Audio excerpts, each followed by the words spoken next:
Hey, how you doing, guys? Bill B here.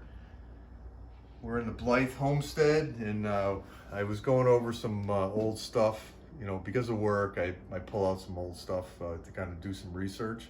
And I was reminded about the trials of 1974, the AMA National Trials Series.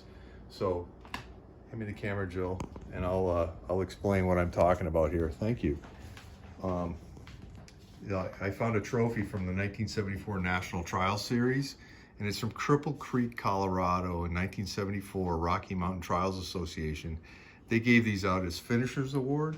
This is an aspen tree that's all been sealed with a railroad spike because Cripple Creek, Colorado was well known as the nation's #1 gold producing town in the gold rush of 1849. So Cripple Creek was named after the creek that was, well, it's just a long story. I'll tell you some other day, but anyways, don't even look at this little Harley back here. That's anyways, so this trophy has been a special trophy of mine because I was 16 years old in 1974, and OSA Motorcycles sent me to Colorado and other places to ride these national events. I had to get a day pass or a week pass out of school for these things. It was kind of cool. But back in the day, Cycle World magazine, every kid, every adult waited. They couldn't wait to get the new Cycle World magazine with the Bultaco on the cover, Bultaco motocross bike, and the what is this, the H2? 750 Kawasaki doing a wheelie. I mean, this is the magazine everybody wanted to read. Well, you know, speaking of trials, Yamaha in 74 developed the TY250. In 75, they were doing big ads, two full page expensive ads. They nicknamed their trials bike the Cat. They wanted everybody to own a TY250. So, you know, that's how trials is becoming very important. And this magazine features an article about trials in the US on the Big Swing and Marlon Whaley on the factory, sorry about the glare there, on the factory Montesa. No helmet, of course. Last year, the helmets weren't required. Some riders did wear helmets. This is Mike Griffiths on another team, Montesa, and a New England Trials rider that was riding the National in Rhode Island back in the day in 74. All these pictures are from 1974.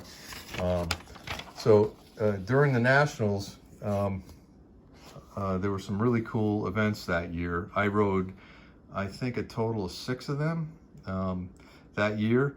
This is our national champion, Lane Levitt, riding a very difficult section with a lot of spectators. This is a Team Honda rider.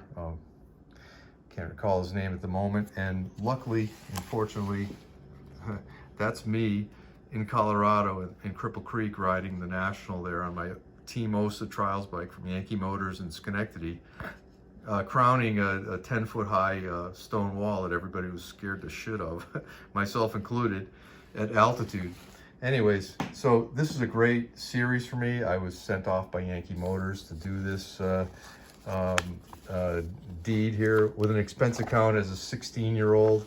Riding for Team OSA was a dream come true for any kid, any adult really, any person. But here are the official results. And just today, because of our MAR that we have in the museum up at Kaplan Cycles for sale,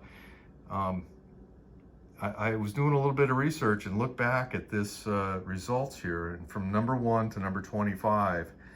25 is Tom Kowecki on an OSA, and #1 is Lane Levitt on Bultaco, and everybody in between. I kind of know all these guys. I recall them from back in the day, and some I'm still in touch with.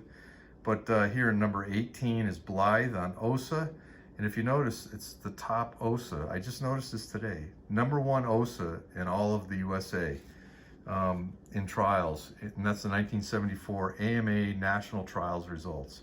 So I'm pretty proud of that. Even like way later, you know, like I'm no longer 16, I'm like 50 years older than that now, but this is a cigarette ad. It's not anything weird, but it does look kind of weird today. Anyways, if you look, Chamati, all this weird old stuff from the 70s, but you know, it's kind of a revelation I had, and you know, today I'm proud of those accomplishments and tickled that I had a chance to take part in it all. I worked really hard for those things and took time off from school, and it was well worth it. I learned more there than I would have ever learned in school. It was a rare opportunity for me to do that, and I feel truly blessed. So happy Thanksgiving all. It's Thanksgiving Eve, Wednesday. I'm at home in the Blythe family homestead, and grateful to be here. So God bless America.